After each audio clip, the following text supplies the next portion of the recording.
Last question. You got to be out of NetEnrich tomorrow. Forget about how you make money and all, but you're out of IT tomorrow, and you're in another business. But you're leading that business. What is it going to be? It's not IT. You can't be IT. Anything but IT, IT services, IT operations, anything but IT. We pull you out of here. We parachute you in. Raju Inc. tomorrow. What business is it? What are you doing? Yeah, very interesting, because I've been thinking about it a little bit, and I got a mind map going and things like that. Particularly I have a glass of beer or whiskey or something. It used to be a lot because I was flying. I would sit and a couple of beers and kind of. Recently I haven't done much, but I feel I'm kind of exhausted on the social networks.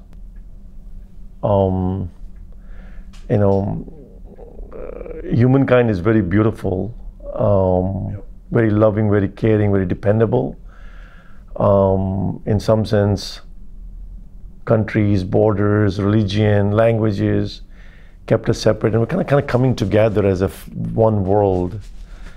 And I think the social networks have come, and they're just a mess. And I don't think anyone came up with a manipulative, evil mind to it, but the greed, you are in a path of self-destruction. It's crazy, right? So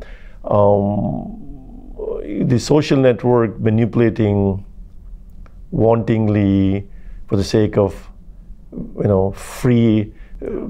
freeware and ad-driven economy is just kind of changing people's mind, and I can see that, and that's going to have a massive mental impact for a lot of people. And that's one piece. And I also feel that not just in North America, globally, the have-nots are becoming more and more and more. There was a time where middle class was coming bigger, but now you see there's a disparity in that as well. So I think there's a big problem. Pick India, China, Africa, pick a name, South America, even the US, even genuinely in the US. So those 2 or 3 things are kind of going in my mind, and if there's something to do there with technology, not ad-driven, I think people-to-people genuine conversation, not for ads, but based on value. You pay $1 or 2 or 3 to kind of communicate, help each other out, learn, get better experience, be human beings. Sitting behind it and doing like. If I don't get 2,000 likes, shit. Yeah. You post something on LinkedIn, people are spraying and praying. You post. You get 1 like, 2 like, 1 like, 2 like. Why are you posting? Because that damn thing is invaluable. It's not valuable. And so this is what is happening, and it's like a zero-sum game. There's industries getting created, and some guy will call you, I'm the SEO guru, I'm a content guru, there's that, you got to get beyond Twitter, and everyone is with, it's just so much of junk going on there. I think anybody, Twitter's a good news source, but I think anybody that spends, to your point, I think anybody that spends 5 minutes on Twitter can't help but be a little discouraged about the discourse and the direction it's going. Yeah. And the way people regard each other, the open-mindedness, I'm going to give you consideration, I'm going to listen to your opinion, I'm going to understand. Yeah. That feels like it's going away. Yeah, I think the politics. Certainly that's inflaming it, but I think the underlying mechanism that you talk about, it makes it more impersonal. Yeah. Very discouraging. I thought you were going to say something a little simpler. That's actually that's a big one. Pretty esoteric problem. That's the target market. I want to go after that. Yeah. People who need something either in agriculture world or food or I don't want to operate. I want to kind of potentially invest. So here's what mine's going to seem a lot less esoteric or saintly, but when I was in my early 20s, I was brewing beer in my kitchen.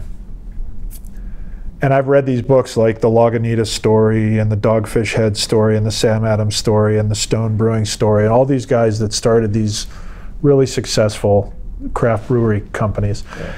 The months that I was brewing beer in my kitchen, thinking to myself, I wonder if I could make a run at this, because this looks really fun. They were doing the exact same thing in their kitchen, And the only difference is they started selling the stuff out of the back of a car or out of their trunk or whatever.